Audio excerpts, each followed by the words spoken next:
साथियों नमस्कार। सुनो साथियों, कान खोलकर जरा सुन लो। अगर आप आज भी असम को सिर्फ हरी भरी वादियों वाला, शांत बहती ब्रह्मपुत्र नदी वाला और एक सींग वाले गैंडे का शांति निकेतन समझ रहे हो ना, तो कसम से तुम्हारा सामान्य ज्ञान जो है बिल्कुल वेंटिलेटर पर चला गया है। आज का असम देश की सियासत का वो बाहुबली बन चुका है जो सीधे दिल्ली के तख्त की छाती पर बैठकर पूरे देश की राजनीति का सिस्टम हैंग कर देता है। समझने वाली बात है, सोचने वाली बात है। साथियों, यहाँ का भोकाल ऐसा है कि गुवाहाटी की विधानसभा में अगर कोई नेता जरा सा चश्मा भी अपना साफ कर देना तो दिल्ली के 5 सितारा न्यूज स्टूडियो में बैठे एंकरों की पैंटें ढीली हो जाती हैं। ओहो, समझने की जरूरत है साथियों, वीडियो में मजा आने वाला है। साथियों, कभी यहाँ एनआरसी का ऐसा परमाणु बम फूटता है कि 19 लाख लोग रातों रात कागज के टुकड़ों के लिए क्रिमिनल इन्वेस्टिगेटर बन जाते हैं। वाह वाह वाह। तो कभी अवैध घुसपैठ का मुद्दा पूरे देश की सुरक्षा को मिक्सी में डालकर पीस देता है। और अब तो भाई साहब असम में यूनिफॉर्म सिविल कोड यानी कि यूसीसी का ऐसा वीआईपी भोकाल टाइट हो रहा है कि पूरे देश के सियासी सुरमाओं के पसीने छूटने वाले हैं। अगर इस वीडियो को आप बिना सब्सक्राइब करे छोड़कर भाग गए तो समझो इतिहास और राजनीति के सबसे बड़े क्रैश कोर्स से हमेशा के लिए आप हाथ धो बैठोगे। इसलिए उंगली उठाओ और नीचे दिए गए सब्सक्राइब के बटन पर ऐसी सर्जिकल स्ट्राइक कर दो कि सीधे यूट्यूब की भी घंटी बज जाए। तो साथियों, चलिए आज के वीडियो की शुरुआत करते हैं। कहानी की शुरुआत उस दौर से होती है जब असम का नक्शा कोई मामूली नक्शा नहीं था, बल्कि पूरा का पूरा मल्टीप्लेक्स था। नागालैंड, मेघालय, मिजोरम सब इसी एक असमिया छत के नीचे हम साथ साथ हैं वाला गाना गाते हुए दिखाई देते थे। मतलब सब एक जगह इकट्ठे थे।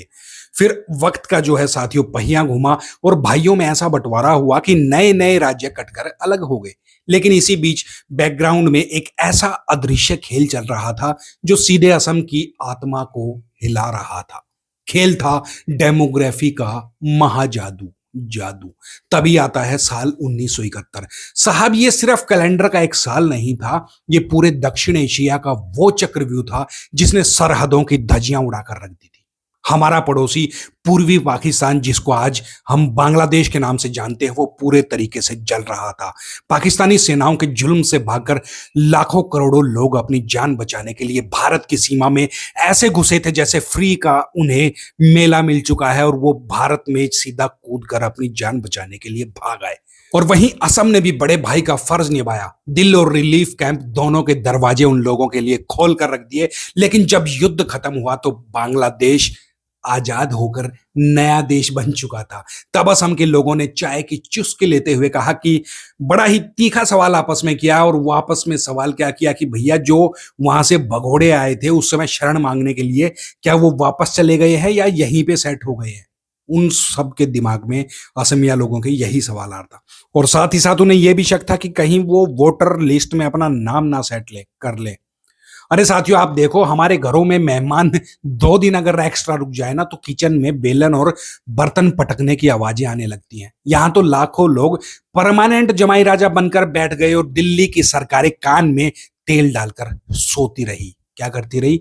सोती रही। सोचने वाली बात है ये। बस इसी सुलगते हुए बारूद ने जन्म दिया आसाम आंदोलन को।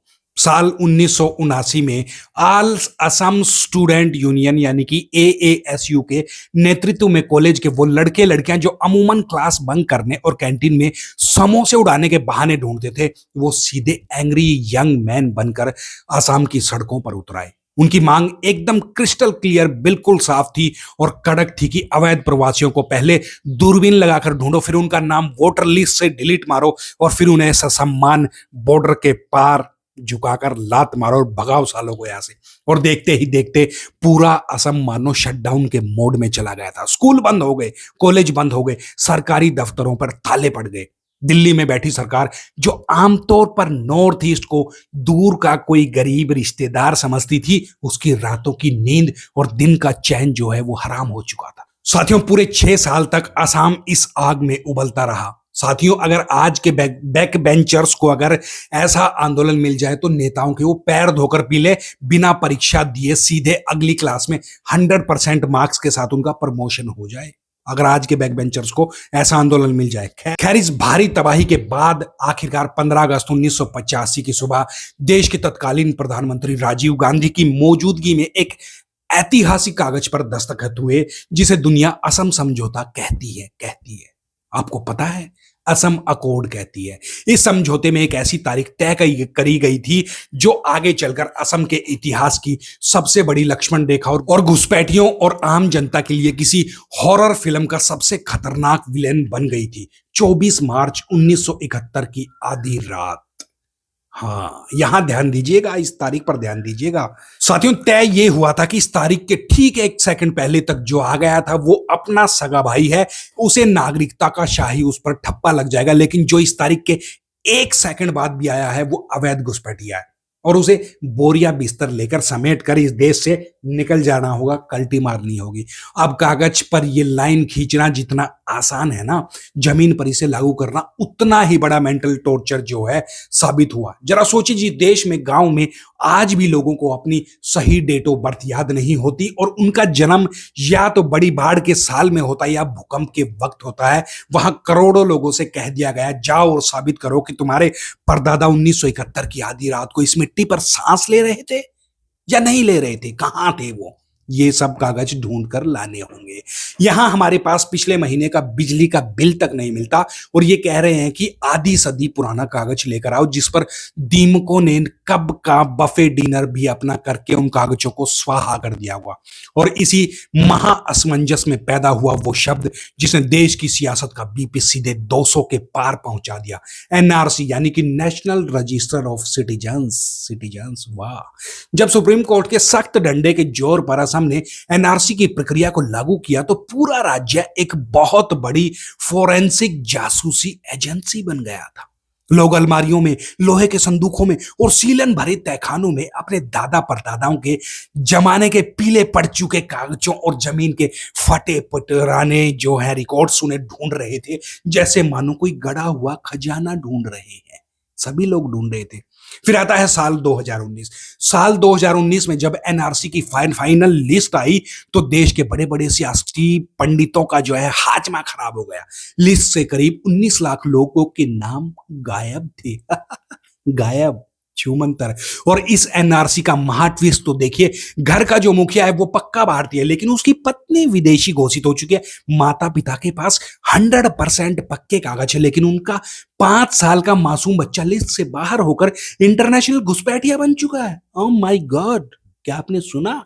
सच में भाई, सच में दोस्तों, ये वो बात हो गई कि शादी पक्की हो गई, बारात दरवाजे पर आ गई और ऐन वक्त पर पंडित जी कह रहे दूल्हे का जन्म प्रमाण पत्र नकली है। इस एनआरसी ने राजनीति के ऐसे चिथड़े उड़ा दिए कि रायता जो है पूरे देश में फैल गया, मगर ये अच्छा हुआ। अब आते हैं साथियों आज के सबसे ताजा, भयंकर और गर्मा गर्म मुद्दे पर। एनआरसी का ड्रामा तो हो गया, सीए आ चुका है, बॉर्डर पर नुकीले कांटेदार तार लग गए हैं, तो फिर अचानक असम में मुख्यमंत्री साहब के दिमाग में यूनिफॉर्म सिविल कोड का जो तूफानी आइडिया है वो कहां से आया? सोचने वाली बात है। चलिए उस पर बात करते हैं। साथियों, क्या पुराने वाला रायता कम था जो इस सीजन में इन्होंने एक और चीज लॉन्च कर दी? इसे समझने के लिए थोड़ा कानून का हमको जहरीला ज्ञान लेना पड़ेगा जिससे हम अच्छी तरीके से समझ जाएं, क्योंकि ये हमारे फायदे के लिए है। साथियों, हमारे देश में अगर आप चोरी करेंगे, डकैती करेंगे या किसी का मर्डर कर देंगे तो पुलिस सबको एक ही लाठी से नाप देगी, चाहे आप राम हो, रहीम हो, रॉबर्ट हो, एनीथिंग, कुछ भी हो, आपको एक ही लाठी से नापा जाएगा। इसे कहते हैं क्रिमिनल लॉ। लेकिन जब बात शादी, तलाक, गोद लेने की बात आए, बाप दादा की प्रॉपर्टी के बंटवारे की बात आती है तो हमारे यहाँ हर धर्म का अपना अलग अलग पर्सनल लॉ है, यानी अलग अलग वीआईपी कोटा चलता है। अब असम सरकार का कहना है कि अब ये दोहरा खेल नहीं चलेगा, सबको एक ही कतार में खड़ा होना पड़ेगा, यानी अब नेताओं को छोड़कर बाकी पूरी जनता एक ही तराजू में उसको तोला जाएगा। साथियों, अब अगर आसाम में पूरे तरीके से यूसीसी का बुलडोजर चलता है तो जमीन पर जो बदलाव दिखेंगे ना, ओ बड़े दिलचस्प होने वाले हैं और आशिक मिजाज लोगों के लिए बेहद डरावने होने वाले हैं। क्यों? क्योंकि लिव इन रिलेशनशिप का संस्कारीकरण हो जाएगा, सरकारीकरण हो जाएगा। कैसे? अगर आप असम में रहकर मियां बीबी राजी तो क्या करेगा काजी वाले मोड में बिना शादी के रह रहे हैं तो बाबूजी पहले सरकारी दफ्तर जाकर लंबी लाइनों में लगकर अपनी लव लाइफ का रजिस्ट्रेशन आपको कराना पड़ेगा। सिंपल सी बात है भैया, ये कराना पड़ेगा। यानी कि अब छिप छिपाकर मिलना बंद हो जाएगा। सरकार सीधे आपकी लव स्टोरी को विटनेस जो है सरकार बन जाएगी। युवाओं को अपने माता पिता से छुपने के लिए जगह नहीं मिल रही थी, अब सरकारी बाबू को भी बताना पड़ेगा कि हाँ हम सेटल हैं, हम इकट्ठे हैं। ये तो प्राइवेसी का हैप्पी बर्थडे अब वहां पर होने वाला है। अब बात करते हैं पॉलीगैमी की, यानी कि बहुविवाह पर फुल स्टॉप लगने वाला है। एक से ज्यादा शादी करने के शौकीनों के अरमानों पर कानूनी बुलडोजर चलने वाला है। साथियों, अब एक से भला दो वाला फार्मूला हमेशा के लिए इतिहास की किताबों में दफन हो जाएगा, दफन होने वाला है। शादी और तलाक का डिजिटलाइजेशन हो जाएगा। अब अंगूठा लगाया और तलाक हो गया, या मौखिक बातें नहीं चलेंगी। किसी भी तरह की तलाक नहीं चलने वाला।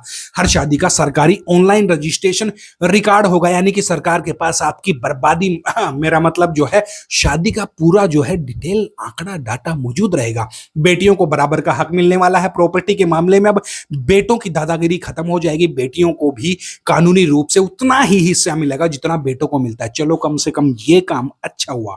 इस यूसीसी की पिच को तैयार करने के लिए असम की सरकार ने जो नेट प्रैक्टिस करी है, उसने तो पूरे देश के साथियों होश उड़ा दिए हैं। सरकार ने बाल विवाह यानी कि चाइल्ड मैरिज के खिलाफ ऐसा खूंखार क्रैकडाउन किया है कि एक ही रात में हजारों लोग जो है हवालात की हवा खाने पहुंच गए। दूल्हे तो दूल्हे जो हैं जेल की रोटियां तोड़ रहे हैं, साथ में वो पंडित और मौलवी साहब भी अंदर हो गए जो मंत्र और निगाह पढ़कर पुण्य कमा रहे थे। साथियों ध्यान रखना, आप भी फंस सकते हो। सरकार ने साफ कह दिया कि हम तो भैया सोशल कैंसर का ऑपरेशन कर रहे हैं। एनेस्थीसिया का असर खत्म होने के बाद भैया थोड़ा तो दर्द आपको झेलना पड़ेगा, क्योंकि गलत काम भी बहुत किया है ना आपने। हाँ, थोड़ा झेलो, मजा आएगा। इसके साथ ही जब असम की उस अंतरराष्ट्रीय सीमा पर भी बड़ा साइंस फिक्शन वहां पर चल रहा है, जहां से घुसपैठ की सबसे ज्यादा शिकायतें आती थी, अब वहां सिर्फ लाठी बंदूक और जवानों के भरोसे पहरा नहीं दिया जा रहा है दोस्तों, समझने वाली बात है, बल्कि artificial intelligence, laser wall, smart sensors और थर्मल कैमरे तैनात कर दिए गए हैं। अब जाओगे तो पिछवाड़े में गोली लगेगी सीधा एआई से। यानी अब अगर कोई रात के अंधेरे में नदी के रास्ते से घने जंगलों से रेंगते हुए आने की कोशिश करेगा तो स्क्रीन पर तुरंत रेड अलर्ट आ जाएगा, एक तरीके का अलार्म बजेगा, सेना सक्रिय हो जाएगी, गोलियां दाएं दाएं चलने लगेगी। सोचो अगर उस थर्मल कैमरे ने किसी रात को कोई ऐसा बॉर्डर पार करते हुए देख लिया, किसी भूत को या जंगली जानवर को पकड़ लिया, तो एआई भी कंफ्यूज हो जाएगा, भाई ये कौन सा नया सिटीजन आ गया, किस टाइप का आ गया। तो भाइयों और उनकी बहनों, लब्बो लुआब ये है कि आज असम की सरकार असम जो है एक साधारण राज्य नहीं रह गया है। ये इस वक्त पूरे भारत की राष्ट्रीय नीतियों का सबसे बड़े लेबोरेटरी यानी प्रयोगशाला बन चुका है। असम में जो है भयंकर एक्सपेरिमेंट हो रहे हैं, चाहे वो घुसपैठियों की पहचान की बात हो, बाल विवाह पर पुलिस या डंडा हो, सीमाओं पर एआई का पहरा हो, या फिर यूसीसी लाने की तैयारी की बात हो, इन सब पर दिल्ली के आकाओं की भी पैनी नजर है और देश के बाकी राज्यों की भी इस पर पूरी नजर है। समर्थक छाती ठोककर कह रहे हैं कि भैया असम जो आज कर रहा है वही कल न्यू इंडिया का भविष्य है, एकदम कड़क और अनुशासित। वहीं विरोधी रोना रो रहे हैं कि साहब सब एक खास नैरेटिव सिस्टम सेट करने के लिए हो रहा है, वोट बैंक की रोटियां सेकने का ये एक खास जरिया है। खैर, राजनीति की इस लैब में जनता ही हमेशा सफेद चूहा होती है, जिस पर हर नया नेता जो है अपना एक्सपेरिमेंट करके चला जाता है। आपको क्या लगता है साथियों, क्या असम का ये कड़क हाईटेक और नो नॉनसेंस भोकाल जो है वो मॉडल जो है वो पूरे देश में लागू होना चाहिए? मेरी खुद की पर्सनल राय है। हेमंत बिस्वा शर्मा एक नंबर काम कर रहा है साथियों। या फिर आपको लगता है कि चाय को चाय ही रहने देना चाहिए, इसके साथ इतनी सियासी गरम मसाला मिक्स नहीं करना चाहिए? अपनी राय आप कमेंट बॉक्स में लिखकर पूरी ताकत के साथ आप लिखकर बता सकते हैं साथियों। अगर वीडियो पसंद आई हो ना तो लाइक कर दो और अपने दोस्तों के साथ शेयर भी कर दो और इस चैनल को तुरंत सब्सक्राइब कर देना मित्रों, मजा आ जाएगा। वरना ध्यान रखिएगा, अगर तुम्हारे ज्ञान पर भी एनआरसी का संकट जो है वो मंडरा सकता है और फिर कागज आप ढूंढते फिरोगे अगले वीडियो में। तब तक के लिए आपसे लेते हैं विदा, मगर अपना ख्याल रखिएगा। सब्सक्राइब जरूर करना यार। हाँ चलो, जय श्री राम भी लिख देना।